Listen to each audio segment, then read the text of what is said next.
নেতা, আমাদের সকলের প্রিয় বিএনপির বসেন বিএনপির জননেতা জনাব শামসুজ্জামান দুধ ভাই তার প্রধান অতিথির বক্তব্য রাখছে। সবাই ডিসিপ্লিন রক্ষা করে।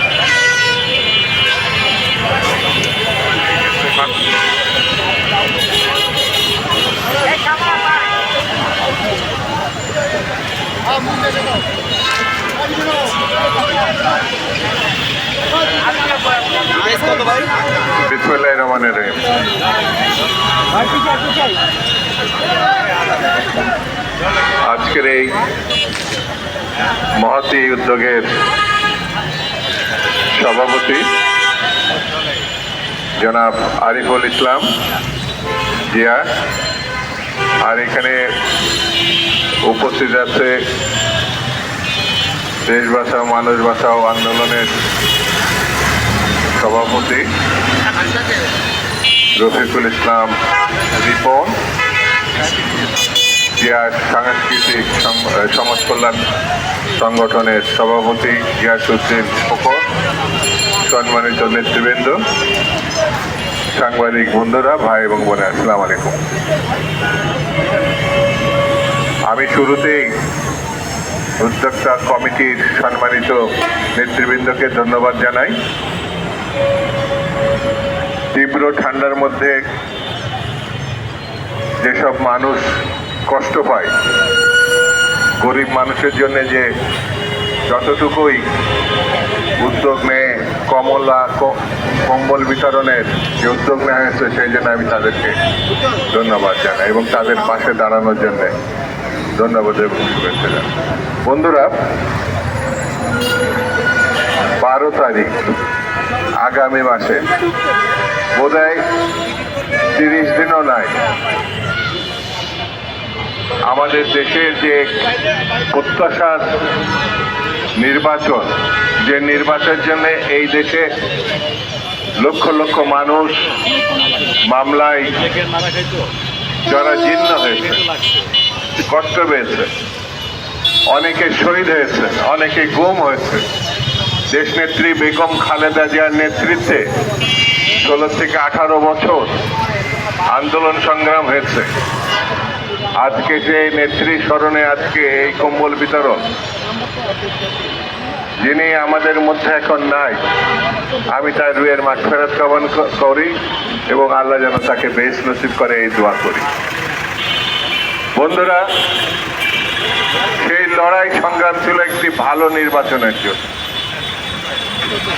একটি সারা দেশের মানুষের প্রত্যাশা পূরণের একটি উদ্যোগের কথা সেই সময় আমরা বলি, যেটি আগামী 1 মাসও নয়, 12ই ফেব্রুয়ারিতে অনুষ্ঠিত হবে। কিন্তু এই নির্বাচন নিয়ে বিভিন্ন রাজনৈতিক দল বিভিন্ন কথা বলছে, যার একটি সরকারের সঙ্গে যাদের সব থেকে বেশি সম্পর্ক, সরকারও নির্বাচনের আগেই তাদের পক্ষে কথা বলেছে, সেই দলটি এনসিপি। তারা বলতে পারে তাদের অবস্থানের কথা, তারা লেভেল প্লেইং ফিল্ডের কথা বলছে, আমি তাদের সঙ্গে একমত। স্বচ্ছ, স্বাভাবিক, গ্রহণযোগ্য একটি নির্বাচনের জন্য লেভেল প্লেইং ফিল্ড খুবই জরুরি। সবার জন্য সুযোগ সুবিধা খুবই সমান হওয়া দরকার। তারা যদি এটি মনে করে থাকে, তাদের সঙ্গে সরকারের তো খুব ভালো সম্পর্ক, সব সময় অবারিত, তারা তো সরকারের এই ত্রুটির কথা সরকারের সঙ্গে গিয়ে আলোচনা করে এটা মীমাংসা করতে হবে। যদি মীমাংসা করা সম্ভব না হয় অথবা উদ্যোগ না হয়, তাহলে কি মানুষ ধরে নেবে যে এটি বাদ, শুধু কথা বলার জন্যে এই কথা বলা।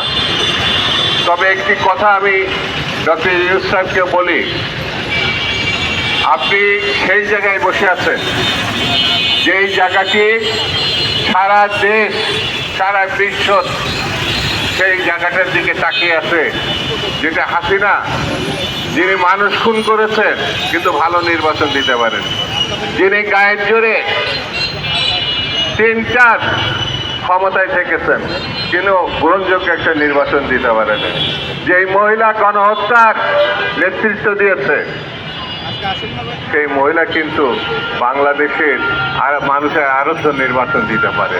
সেই নির্বাচনের দায় বর্তমান সরকারের উপরে এসে ভোট দিয়েছে।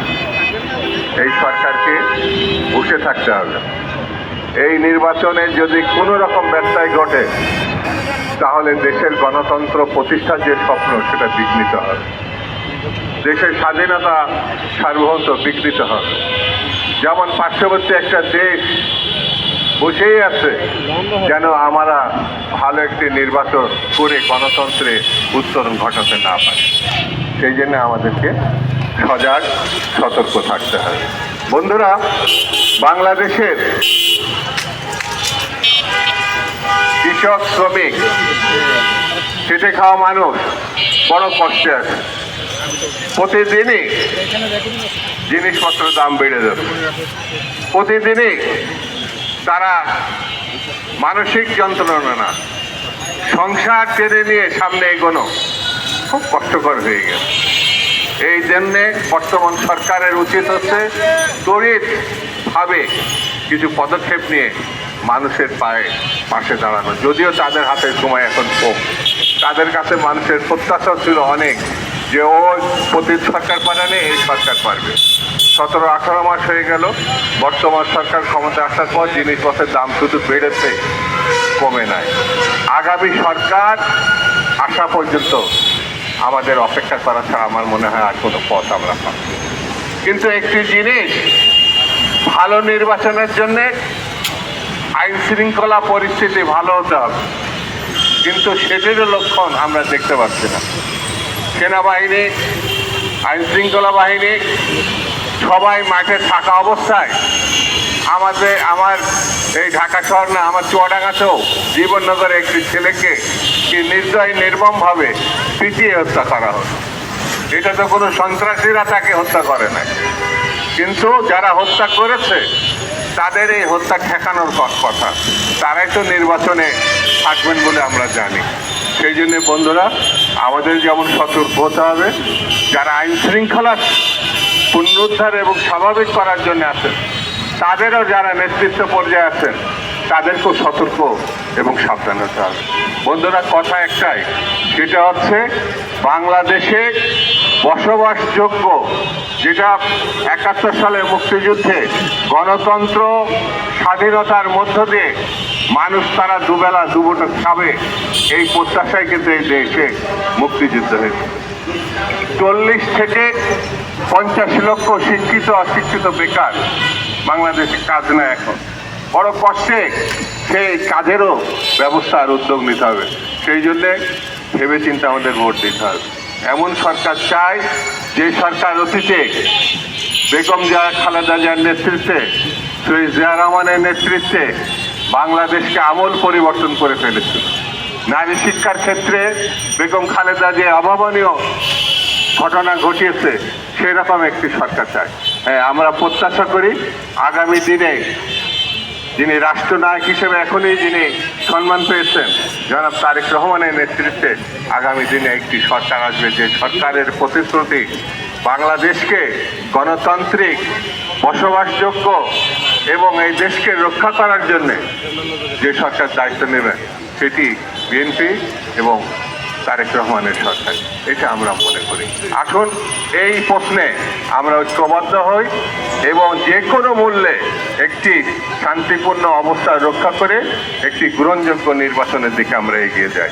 এই আহ্বান জানিয়ে সবাইকে ধন্যবাদ জানিয়ে আমি আমার বক্তব্য শেষ